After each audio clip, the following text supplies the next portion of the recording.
So now we're here, you got your own mic right there, okay? Okay, I'm good. Yeah, I y'all- speak kind of loud, so. Oh, okay. I should be okay. You'll be fine. Okay, great. So, how'd you hear about Culture Visions? Well, I have a dear friend named Al, and I've been watching him promoted on Instagram and on Facebook, and so I've been watching a few of the shows. Okay. So what we do here pretty much is try to get anyone and everyone who's doing good things in the community on the show, whether it's selling books, selling, sodas, T-shirts, t-shirts. clothing lines, food, any type of service or business. Promoting the culture. Yeah. Anything positive. All right. And so when this was brought to me, I brought it to them about bringing someone on that is doing something in the community, such as being a councilwoman. So I guess my first question to you is, how'd you get into this?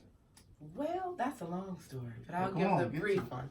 How did I get into politics? Okay, so this is how I got into it. I was in my early mid-20s, and I was at a school board meeting, and I was talking about how teachers should have their residency in Buffalo. And if you were going to teach in the Buffalo Public Schools, then you should live in Buffalo so your students can see you, and you build up the community, the neighborhoods, our tax bases, all of that. And this wonderful, elegant, grandiose woman walked up to me, and she said, "Excuse me, young lady, who are you?" And I said, "Well, my name is Esther." And she says, "You need to be involved in politics." And that woman was the late, great Beverly Gray. And at that time, she was the councilwoman at large.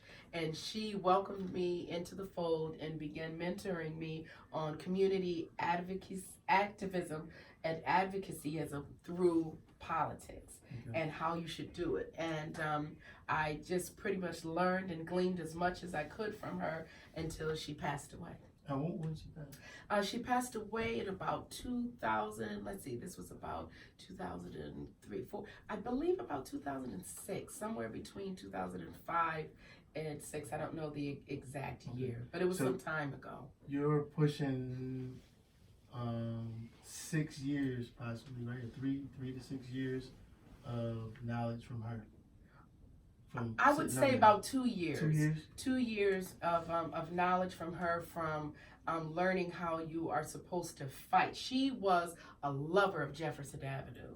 Okay, loved Jefferson. She would sit back and talk about how vibrant it was, how active it was, how there were stores there, and all she wanted to do was bring back Jefferson of old, revitalize it. So the 70s of Jefferson. Yes. Right, about the 70s, 75. So the only thing she wanted to do differently is make sure that there were Black-owned businesses this time. Because back then it was thriving, but it wasn't Black-owned businesses that were thriving. Just Jim Bell.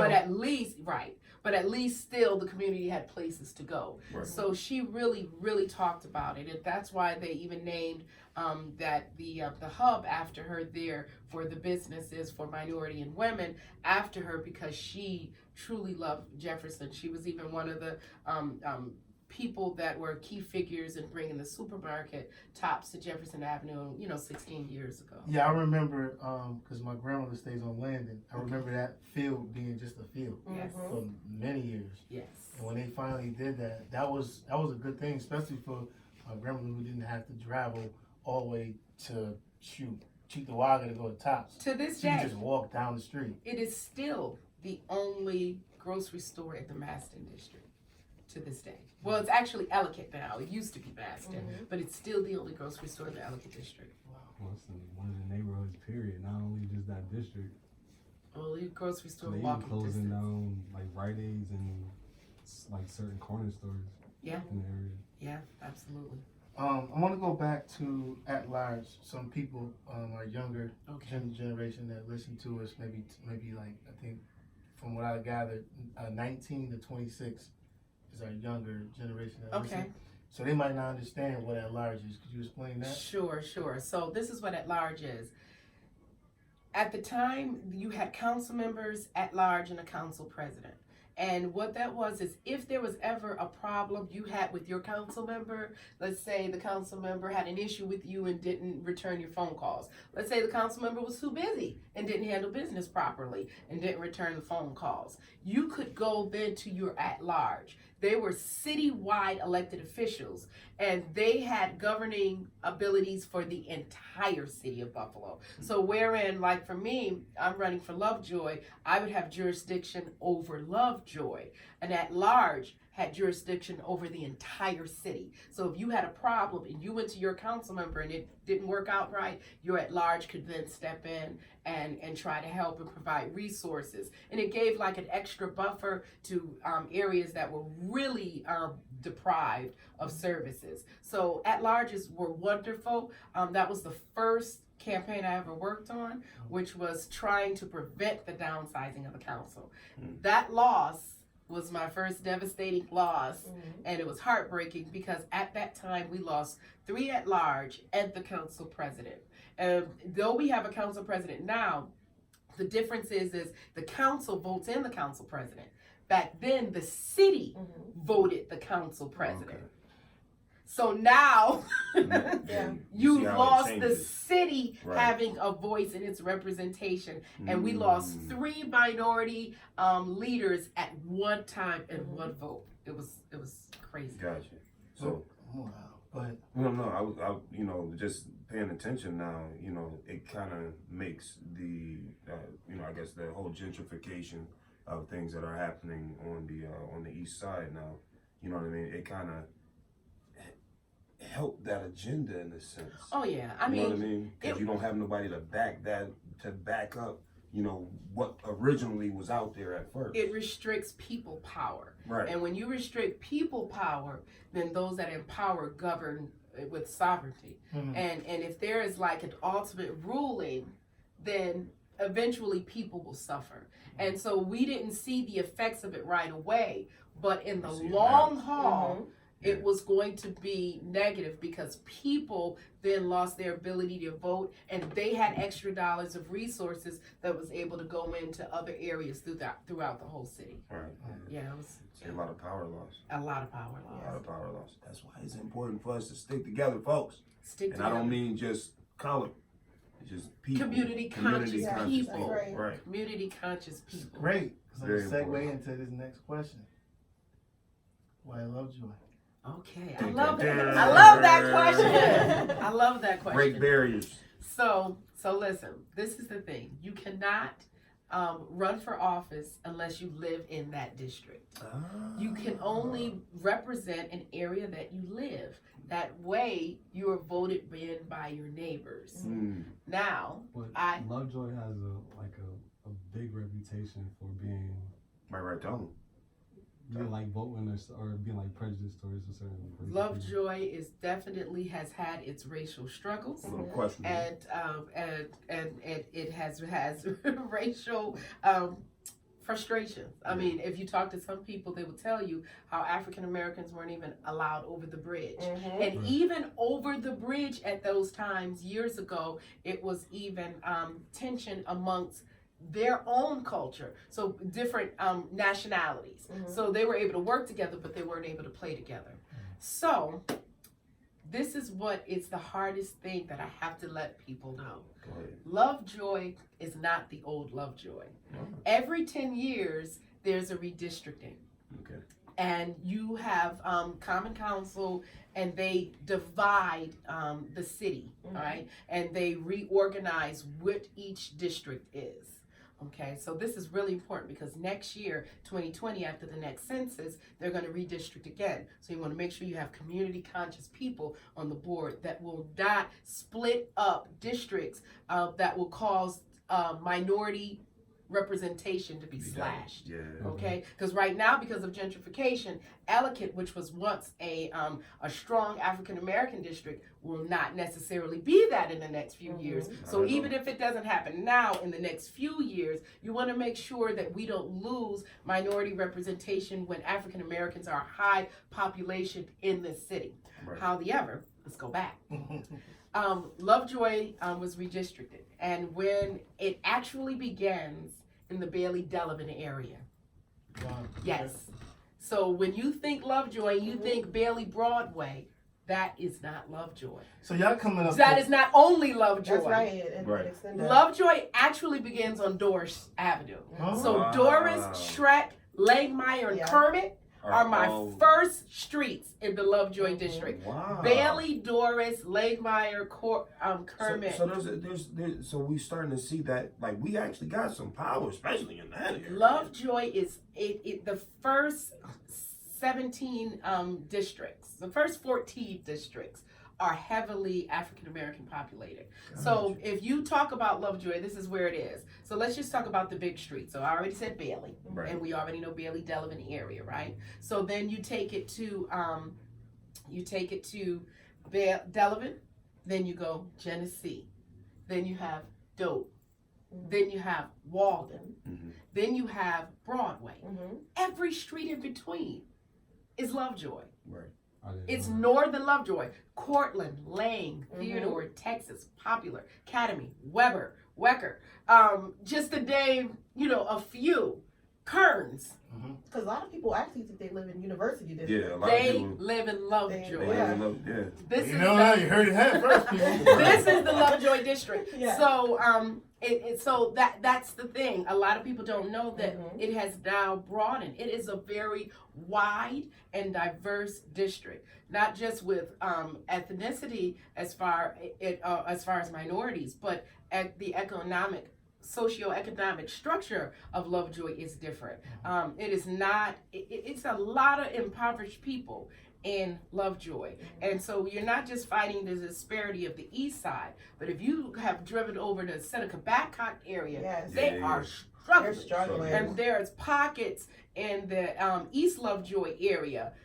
They have been inundated with the opioid crisis, and because of gentrification, as we talked about earlier, because of the rental rates going so high in downtown and our Fruit Belt area, which is now $1,200 rent in Fruit Belt. Regularly. Yeah, That's we're like- that's talking the apples, base. oranges. That's the base. In Fruit Belt, where do you think people are moving? Cherry. It is not called Fruit Belt anymore. No, Well, what is the it medical camp, The medical corridor. Medical corridor. Oh my But it's gosh. Fruit Belt, and we Mhm. always I've been That's gonna call right. it away for Fruit too Belt. long, a year. and they We're done gonna changed call the it the name. Fruit Belt. We're grateful for the medical corridor Mhm. enhancements, but enhancements should not come at the expense of the people who have been living there, and the Right. residents have been living there for years being forced out. Mhm. So they're being forced out to areas that who rent has had some stabilization, and that's Lovejoy. North Buffalo.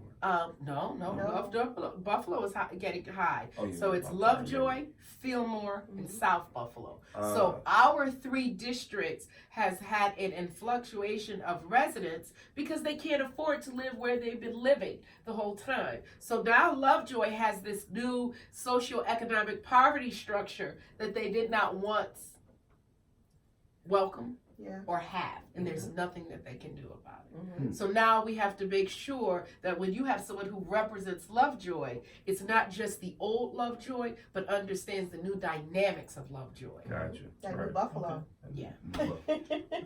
Wow. You Yeah, just no, smothered see, y'all guys, with the I'm truth. glad you broke Stand that down down. 'cause I didn't know. Smothered And you I with the own a truth. house in the Fruitville area, and I didn't know it was part of this whole new. Oh Because yeah. we were keeping the rent the same when we were working and now to rent it out.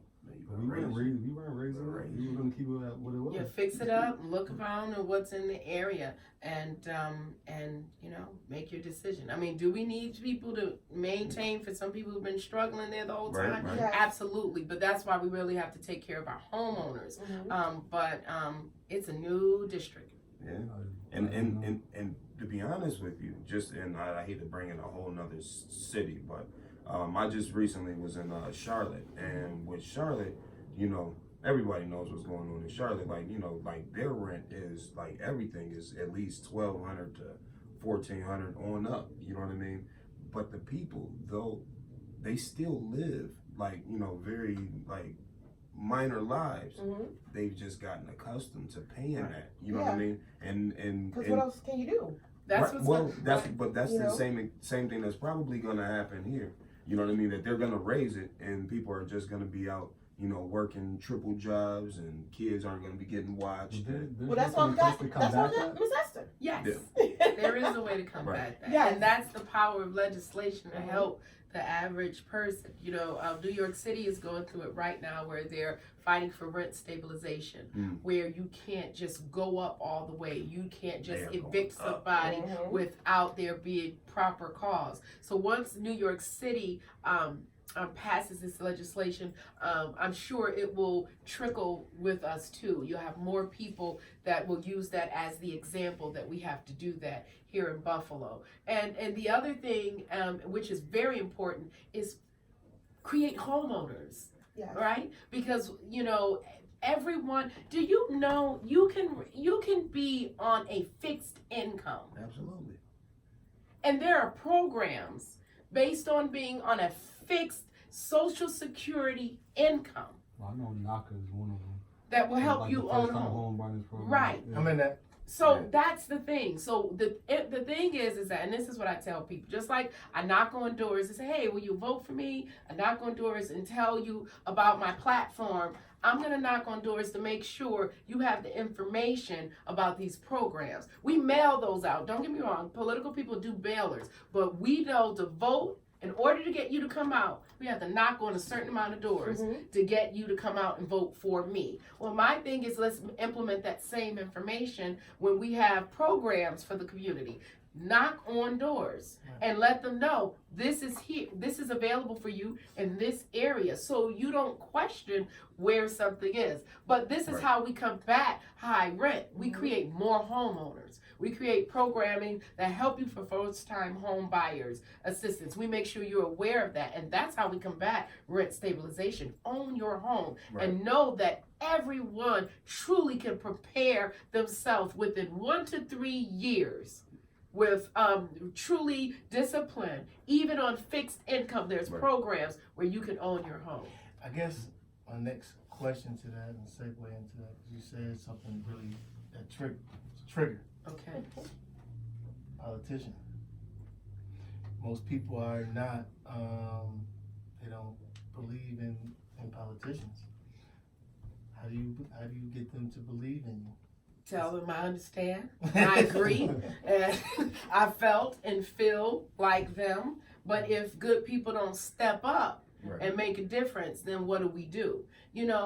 So this is my story. So my story is, I actually was one of those people that lived in downtown Buffalo, and I had a very comfortable, bougie existence. Okay, so I was like everybody else. Oh, Buffalo was great. Things are going great. I had bamboo floors, a wood fireplace. Flick, just turn the switch on. Poof, it would come up. I had sushi downstairs. You know what I'm saying? Oh, I was just chilling, right? Okay, so then I was hit in a car. I was in my car parked. I was hit by a car, and it changed my life around, right?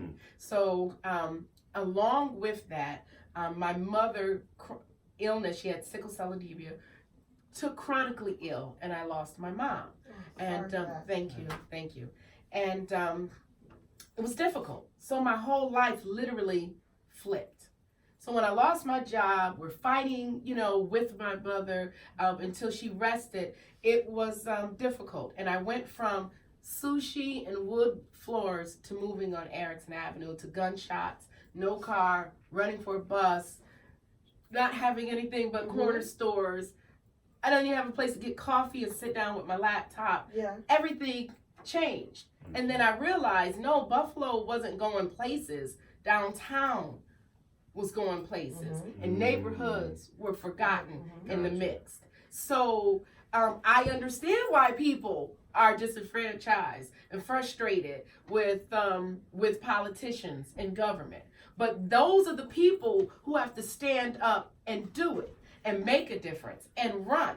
And that's literally why I'm running, because I want to show our community that there are people who will stick up for us. And community, I mean people who are suffering. You know, I'm your everyday person that struggles and suffers. You know what I'm saying? And I'm going to write legislation that's going to help living wage jobs. That's going to say if corporations are going to get tax subsidies, then we are going to demand that they invest back in the community. So when you have more people on that council that is willing to stand up and speak on behalf of the people, then things could change. But if everyone just follows and lays flat as a doormat and just let things happen, then nothing will change. So you're either going to get angry and do something, or get angry and still live in the same poor situation that we're doing. And so I decided to do something for us.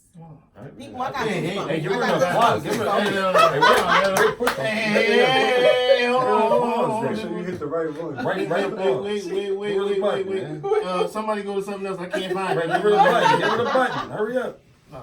No? Okay, all right. Yeah. Listen. And then we just My got first filled time in. We're working on new effects. You got a question? Oh, Yeah, you that know was- what? I that was do. I have a amazing. question. That was great. It's true. No. It really is. It was like that was, Heartfelt. and I really feel I'm it like, man, okay. because I was living a pretty decent, comfortable lifestyle and got hit by a vehicle, and the insurance is like, hey, we don't care about your life, Yeah.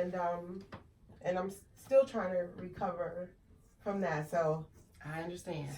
but a lot of people have a tendency of thinking about themselves in respects to, what are you going to do? What can you offer? What do you expect from the citizens of Buffalo? Like, what you touched on the home ownership, but like, what else? Like, what do you expect from us? To vote. Mhm. You know, when you have someone who cares, vote. Don't sit back and say nothing's going to change. Give us a chance. Mhm. You know, give the real people. You feel the story, you feel the passion, you understand that has shown a record of sticking by people. Come out and vote. And then after we do that, unify. You know what I'm saying? Now, and what I mean by that is this: block clubs are real. Block clubs are important. And council members care about block clubs. Right. So what I want to do is increase the participation of our block clubs in Lovejoy. If you have more people coming to meetings and saying that they care, then you have more council members that are going to respect them, because guess what? They know block club presidents and members vote. The reason why our neighborhoods, poor neighborhoods, are overlooked is because they don't vote. Mm-hmm. It's not fair.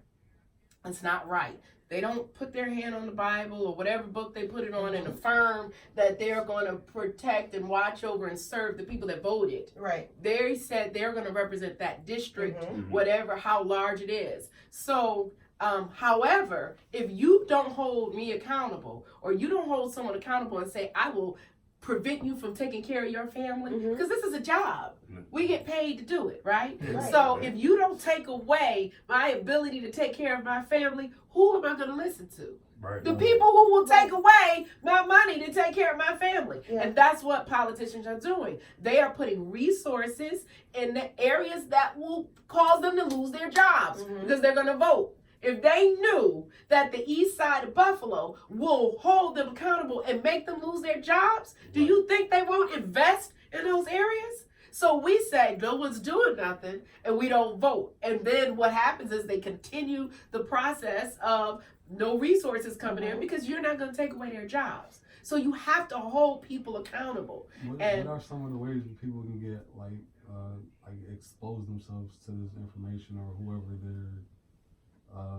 the person is for their district? Because I know a lot of this stuff just boils down to people either not knowing or not having the options to know.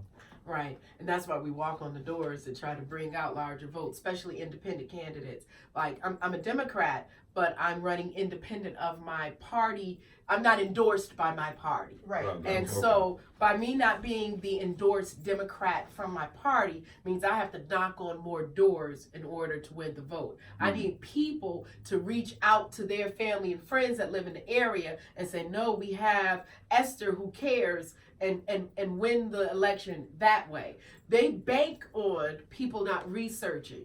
Because see, if the party or people that are empowered want their person to win. They don't want to disseminate the information. Mm-hmm. They want to just give it to the people who normally vote, because if I awaken non-voters, That's right. you change the power from those who are empowered to people being empowered. So you have to go, we have everything accessible on our phones. We can literally pick up our phone and talk. Council member, Lovejoy district, university district, primary election. Things are out there. You just have to, pick up your phone and look at it. But the first responsibility goes to us. And then once I touch someone, because when you're a small camp, how do I reach every door? I can't. Right. So, and do I have the resources to send out bailers like those who are endorsed who gets thousands of dollars? No. So my job is to knock on that door and then ask you to join me. And will you knock on doors with me? And that's how we build the power. Once you know, don't just say, "Oh, good luck, you got this, you strong voice." I hear that all the time. "Oh, Esther, you got this." Yeah. No, I got it if you help me. That's right. That's how Here's a great question for you though. Now that we live in a time where, it's though door to door works, you know what I mean? We know it works. But, you got folks, kids who aren't at home and, I don't mean kids, I mean those who can vote and be effective, right? So 18s on up, that are at home or maybe not around, constantly got their phones in their hands. Ads You and know what I mean? hashtags. So right. So what can you do to kind of bring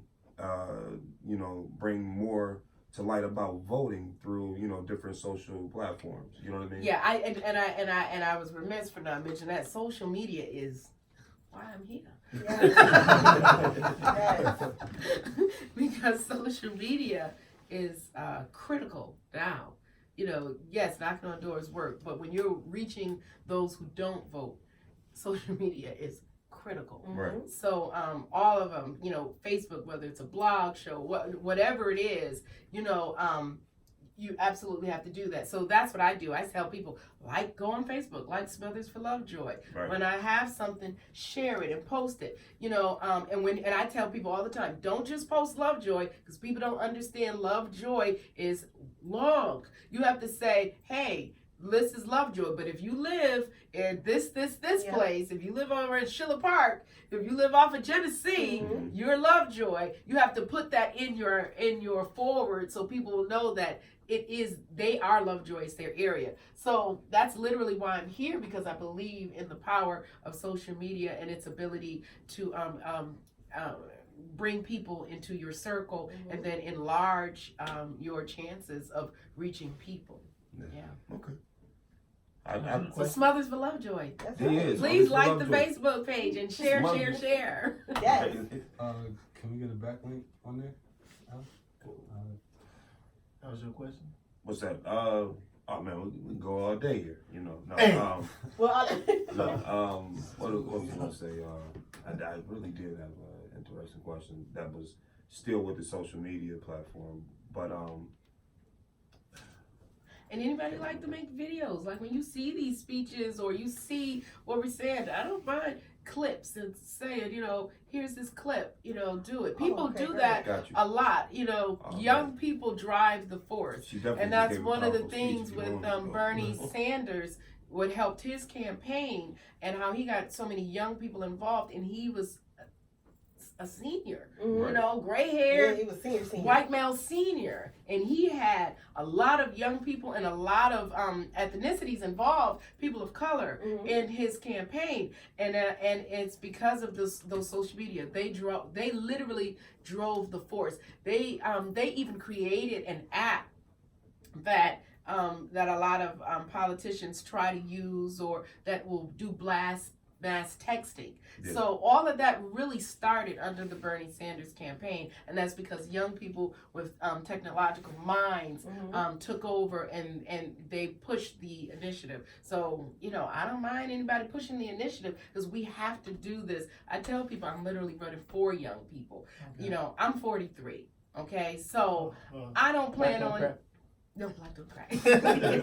I don't plan on doing this for 20 years. No, I don't plan on retiring as the council member. What I do plan on doing is engaging young people in understanding the political process. So within about 12 years, I could pass it on the torch like Beverly Gray did for me. And then after she died, Betty Jean Grant did for me. And watching the legacy and of our Assemblywoman Crystal Peoples, I took all of their tutoring and knowledge and you know, developed who I was through some of the things that I learned from them in politics. So what I hope to do is see that next young woman or see that next young man and say, hey, come on in with me. And then that way in 12 years, someone who's like 25 or 35 can actually take the realms for the next 15 years, you know, and move Lovejoy or move the city of Buffalo to the next level. But if we don't have people who know how to communicate with young people, engage them, make politics real to them, they don't even understand why it matters. Because it's always looked at as like a sham in a sense, right. You know, for younger folks. To be honest with you, just the whole thing, you know, we got Donald Trump in office. You know, anytime you see something like that, you're looking like.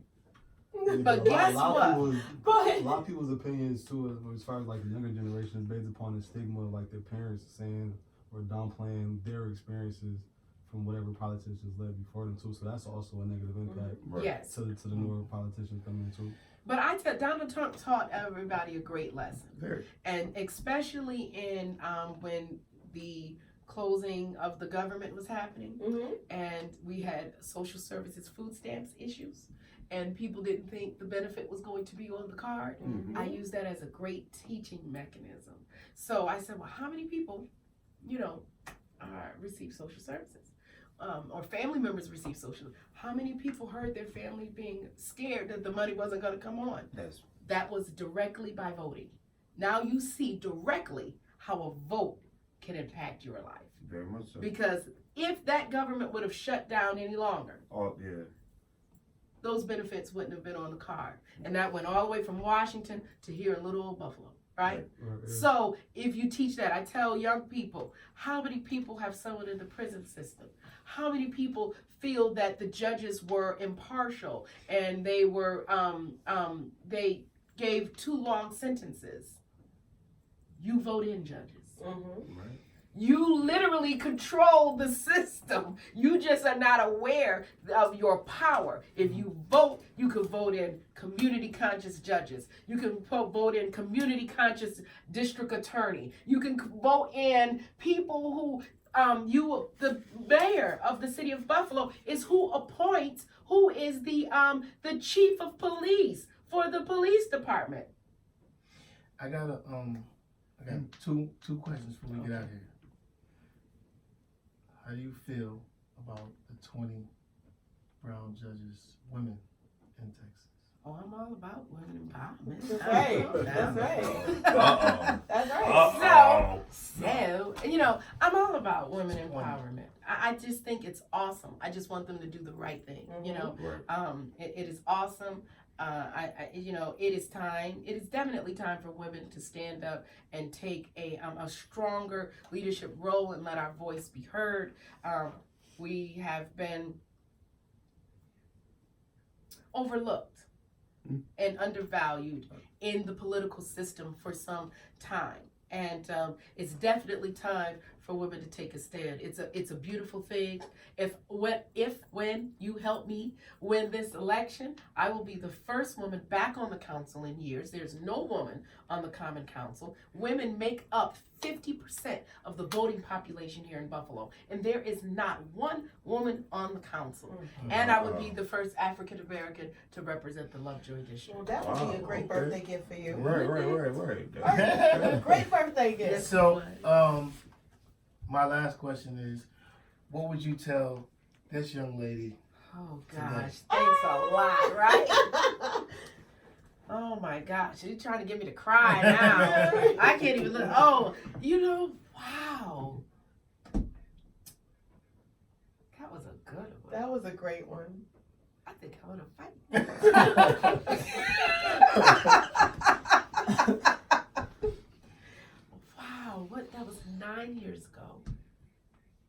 10 years ago. Wow, I was 33.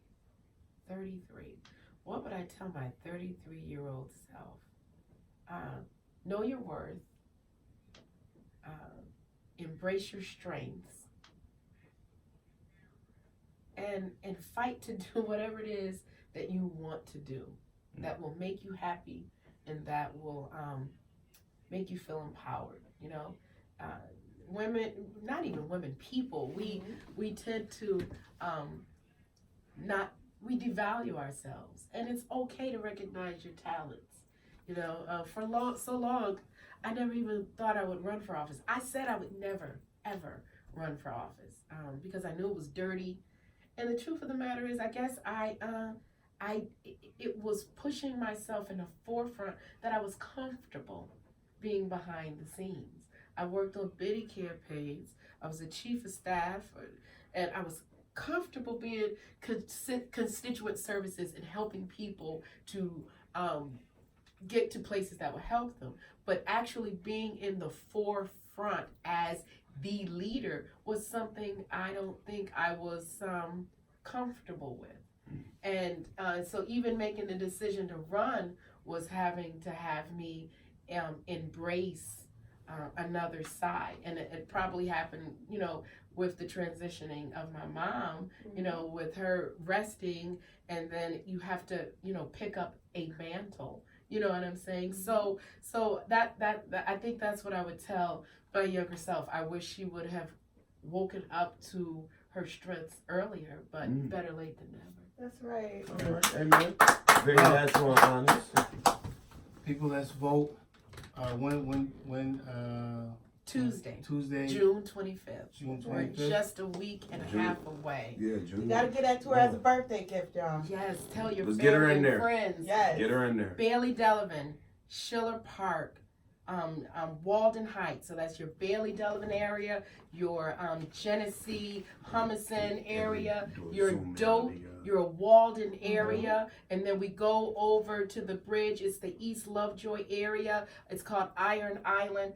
We have Kaisertown and Seneca Babcock. I need all community conscious people who are tired of sovereign rulership taking over people power to stand up and say, we have a voice and we demand to be heard, and vote Tuesday, June 25th, Smothers for Lovejoy. I'm 5A on the ballot. 5A. 5A. Well, you heard it. Need some shirts made? Yes, I do. And I need to buy this weekend. Juneteenth. Yeah, that's all we got. Yeah, I Wow. don't know. We might be if you said 5A on the ballot. 5A. 5A. And you just want a shirt that says 5A Smothers. No. I have a whole thing. I have a logo. All right. Well, no. But we'll see. Yeah. Definitely. Yeah. Definitely. All right. Well, this is Ricky. Keisha. It's Castle. Brandon. I'm Esther Smothers. And vote 5A. 5A. 5A. All right. Lovejoy. Smothers for Lovejoy, everyone. Great. All right. Thank you. Okay.